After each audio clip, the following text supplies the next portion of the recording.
মুন্সিগঞ্জের টঙ্গীবাড়ি উপজেলার বালিগাঁও আমজাদ আলী কলেজের 2025 সালের এইচএসসি পরীক্ষার্থীদের বিদায়ী অনুষ্ঠান ও দোয়া মাহফিল অনুষ্ঠিত হয়েছে।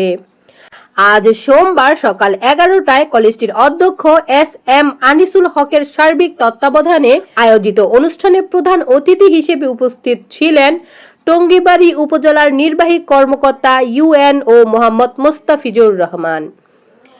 বিশেষ অতিথি ছিলেন মুন্সিগঞ্জ জেলা বিএনপির আহ্বায়ক কমিটির সদস্য ও টঙ্গীবাড়ি উপজেলা বিএনপির সাধারণ সম্পাদক আমির হোসেন দোলন।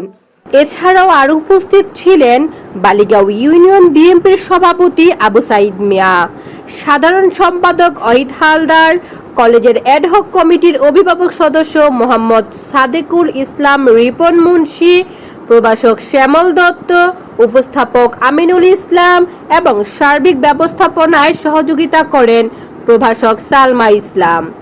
অনুষ্ঠানে আরও উপস্থিত ছিলেন বিশিষ্ট ব্যবসায়ী আনোয়ার হোসেন, সাফা ল্যাঙ্গুয়েজ একাডেমির কর্ণধার মোহাম্মদ গোলাম দস্তগীর সুমন, টঙ্গীবাড়ি উপজেলা যুবদলের আহ্বায়ক কমিটির সদস্য মারুফ ইসলাম রিমেল, সাজন মুন্সি, বালিগাঁও ইউনিয়ন ছাত্রদলের সভাপতি আসলাম সর্দার, সাধারণ সম্পাদক রিমন মাল, বাবু শেখ, ফাহিম শেখ সহ বিভিন্ন রাজনৈতিক ও সামাজিক সংগঠনের নেতৃবৃন্দ। অনুষ্ঠান শেষে কলেজ মিলনায়তনে বালিগাঁও বাজার কেন্দ্রীয় জামে মসজিদের ইমাম ও খতিব দোয়া ও মুনাজাত পরিচালনা করেন।